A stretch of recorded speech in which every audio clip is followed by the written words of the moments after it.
You search for how to buy shares of Empire Metals LD, a mineral exploration and development company.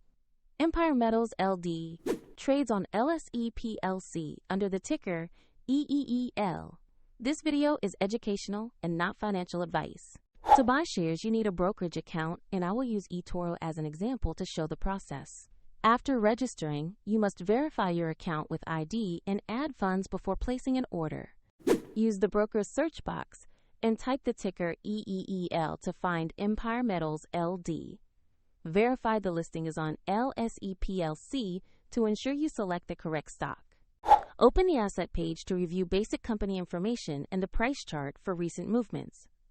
Confirm the company name and ticker EEE.match before proceeding. Click Buy or Trade, enter the amount you want to invest, review fees and order details, then confirm the order. If the market is closed, the order may be queued until it reopens, and the platform will prompt you to add funds if your balance is insufficient. Once the order fills, your position will appear in your portfolio with updated holdings. For convenience, find the eToro link in the description to follow the same steps shown.